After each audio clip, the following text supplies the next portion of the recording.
Mae'n wythnos iechyd dynion wythnos yma. Dwi'n barod i siarad. Wyt ti? Dwi'n barod i siarad. Wyt ti? Dwi'n barod i siarad.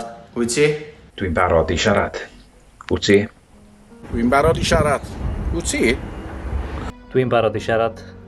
Wyt ti? Yn ôl Mind, mae 2 allan o bob 5 dyn wedi cyfaddau rhyw dron i bywydau oedden nhw'n teimlo'n bryderus neu'n isel. Dwi'n barod i siarad. Wyt ti? Dwi'n barod i siarad. Wyt ti? Dwi'n barod i siarad. Wyt ti? Dwi'n barod i siarad. Wyt ti? Dwi'n barod i siarad. Wyt ti? Dwi'n barod i siarad. Wyt ti? Mae'n iawn i siarad, mae'n iawn i ddeud, hei, di bethau ddim cweit yn iawn, felly os ydych chi'n teimlo bod chi angen siarad a bod chi'n gallu siarad efo rhywun, gnewch hynny, mae'n bwysig. Nawn ni siarad am iechyd corfforol wastad os da ni'n teimlo dda, neu os oes rhywbeth yn brifo. Mae iechyd meddyliol yr un mor bwysig os nad yn bwysicach, felly ie, os na rhywbeth yn eich poeni chi, dwi'n annog chi i fynd i siarad. Mae'n bwysig. Dwi'n barod i siarad. Wyt ti? Dwi'n barod i siarad. Ydych chi?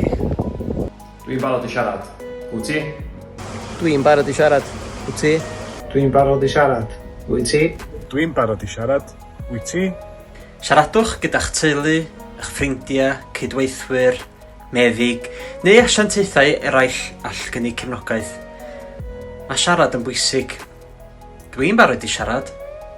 Wyt ti? Dwi'n barod i siarad. Wyt ti?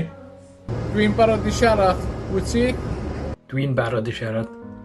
Wyt ti? Dwi'n barod i siarad. Wyt ti? Dwi'n barod i siarad. Wyt ti? Dwi'n barod i siarad. Wyt ti? Dwi'n barod i siarad. Wyt ti? Os da chi'n barod i siarad ac eisiau gwybodaeth ynglyn â lleg a cymorth, gall y pamffled gwybodaeth i ddynion Dwi'n barod i siarad wyt ti fod o gymorth i chi.